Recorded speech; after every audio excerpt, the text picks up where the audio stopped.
Mulheres que mudaram eras, de Márcia Silva. Continuando no capítulo 3, no segundo aspecto importante do chamado de Maria, hoje nós vamos falar sobre solteira e virgem. O chamado de Deus para Maria era para ser mãe, mas ela era virgem e solteira. Como poderia gerar um filho assim? Isso mostra que não era ela quem faria com seus próprios meios, mas teria que depender completamente de Deus para cumprir o seu chamado. Maria não parecia a pessoa indicada para essa tarefa, pois, embora estivesse comprometida com José, ela ainda não era sua esposa. Para outra mulher, esse chamado seria motivo de orgulho, mas para Maria significava vergonha. Por quê? Por que então Deus a chamou? Porque o chamado envolve tomar a cruz.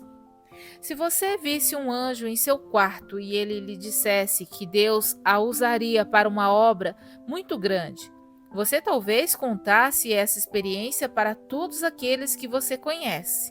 Mas Maria não podia fazer isso porque, para uma jovem solteira e virgem, gerar um filho era motivo de vergonha e morte.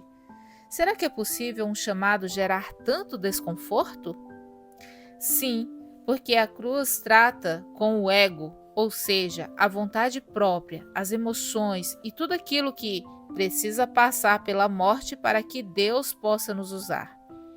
A cruz envolve a renúncia da reputação, por isso implica vergonha, em alguns casos, literalmente, como foi para Jesus. Naquela época, a morte por crucificação era para os escravos e criminosos.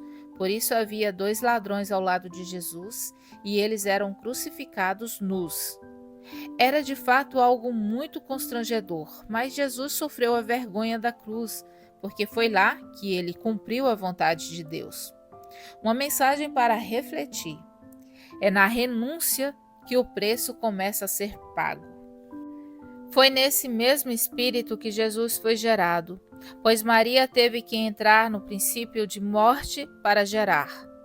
Maria teve que renunciar à sua reputação, pois quando ela disse sim, estava aceitando a possibilidade de ser mãe solteira, o que na época era razão para uma jovem ser apedrejada até a morte.